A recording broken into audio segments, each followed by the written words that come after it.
لكي تقلق السلطة المرينية وتقلق تواجد هذه الأقاليم الجنوبية. ولكن هذه المناورات بطبيعة الحال ويؤكدها التاريخ لم تؤتي أكلها، وبالتالي ظلت السيادة المغربية بهذه الأقاليم الصحراوية متواجدة هنا.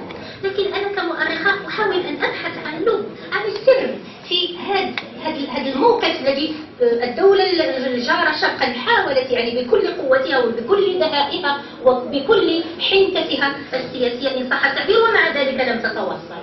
أنا أجد الجواب في المجتمع الصحراوي، في هذه التركيبة القبلية في المجتمع الصحراوي. فأقول بأنه مجتمع متجانس ومتماسك.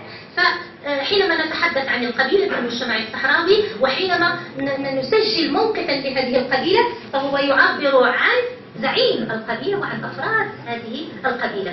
فدائما حين يتخذون موقفا معينا فهم يتخذون بشكل جماعي ذعانة وأفرادا، وهذا التجانس كان هو سر ذلك التمسك بالسلطة المركزية في المغرب ورد تلك التحركات التي تأتي من الجارة شرقا.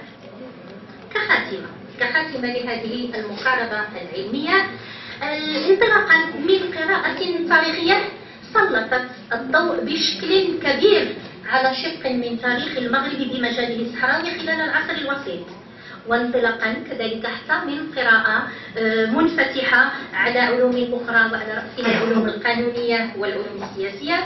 لا يسعني إلا أن أخلص في ختام هذه المداخلة إلى بعض الاستنتاجات أقولها كالتالي.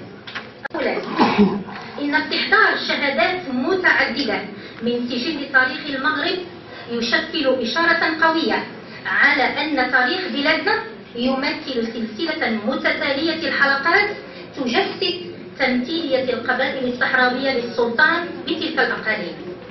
وإذا كانت تلك التمثيلية التي تترجمها البيعة وهي ذلك الخيط الرفيع الذي يربط بين ساكنة الصحراء والسلطان المغربي، إذا كان الالتزام حتمي بين البيعة والسيادة، الأولى تنتج الثانية ولا تقوم بدونها، فكل ذلك أعطى الصحراء المغربية أولا وقبل كل شيء أعطاها جرأة قوية تحميها من كل محاولة تغييرية تحاول أن تجرها إلى الانفصال عن السيادة المغربية. وثانيا أعطاها جرأة أقوى لمساندة ولتتمين تطبيق مقترح الحكم الذاتي بها، ذلك أن تلك التمثيلية مع تقديم البيعة تشكل لب فلسفة هذا المقترح الذي ينبني على منح ساكنة الصحراء صلاحيات كبيرة على مستوى التدبير المحلي، لكن في إطار الوحدة الترابية والسيادة المغربية. وشكرا. أستاذة مجدة كريمي على مداخلتها القيمة، ونعطي الكلمة للمتدخل الثالث الدكتور المراني علوي، أستاذ التعليم العالي بجامعة مولاي إسماعيل بمكناس، يشغل منصب أمين عام للهيئة الوطنية للدفاع عن الصحراء المغربية. له الكثير من المشاركات الوطنية والدولية خاصة المرتبطة بقضايا السيادة المغربية على الأقاليم الجنوبية، متخصص في تاريخ العلاقات الدولية. يتفضل مشكورا.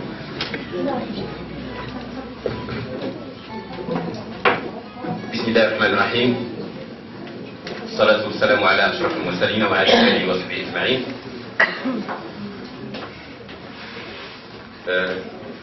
السادة الأساتذة الأجلاء، السادة المنتخبون، السادة الضباط السامون في القوات المسلحة الملكية، أستاذنا الكبير أستاذ المعتصم، إخواني الطلبة، أخواتي الطالبات، أولا السلام عليكم ورحمة الله تعالى وبركاته. صحيح أنه حينما نتناول مسألة قضية السيادة المغربية على الأقاليم الجنوبية، بطبيعة الحال نحن كمغاربة لا يخابرنا نشك في ذلك، ولكن كما نقول وفي فريق العمل الذي أشارت إليه الدكتورة مجدة كريمي، حينما نوجه الخطاب إلى الطرف الآخر الذي لا يقبل خطاب العاطفة، يقبل الخطاب العقلي والمنطقي يجب أن نكون عمليين وعقلانيين في توجيه هذا الخطاب، لأن الطرف الآخر سواء كانوا أصدقاء أم أعداء لا يقبلون إلا بالتعامل بالوثيقة ومواجهة الوثيقة بالوثيقة.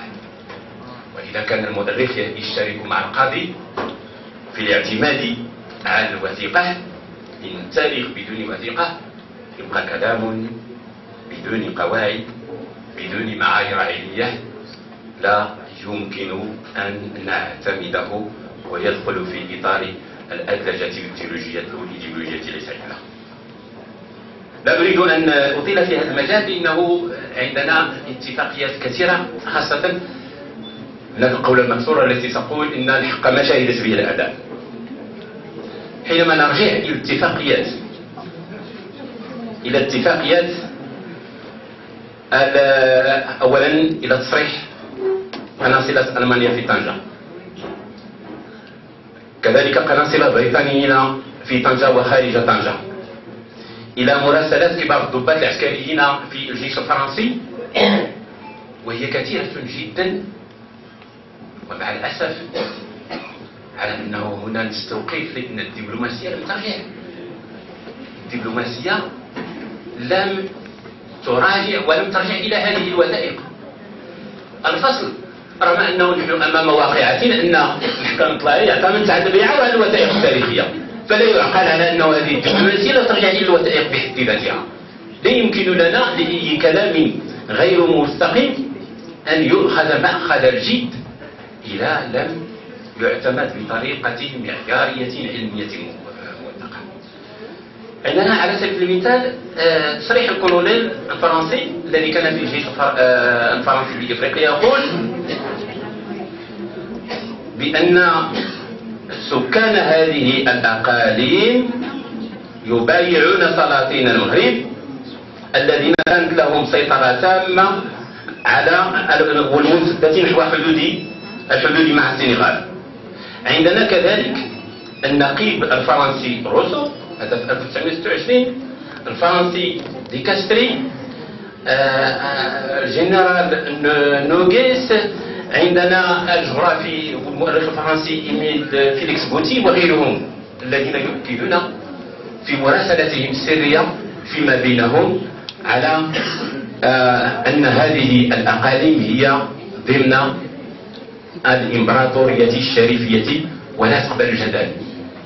وفي مراسلتنا نجد أن فرنسا هددت إسبانيا حينما حاولت أن تدخل إلى هذه الأقاليم بدون استشارة فرنسا، رغم أنه كما سنرى لم تدخل فرنسا مثل هذه الأقاليم إلا في سنة 30.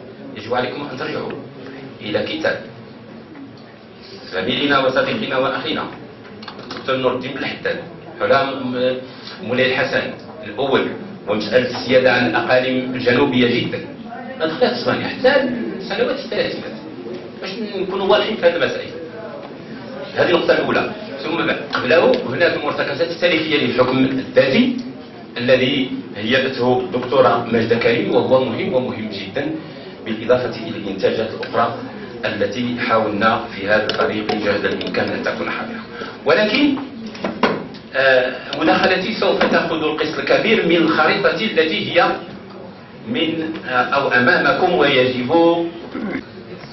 فإذا أطلب من الإخوان والأخوات الموجودين في القاعة كما أقول دائما لطلبتي أن تنصتوا بأعينكم لا آذانكم. Il y a une double concentration à la fois avec les yeux et les oreilles. حينما نرى هذه الخريطة التي هي أمامنا، la première chose qui nous frappe sur les yeux تشوفوا هذه المسألة هذه هي خريطة استعمارية.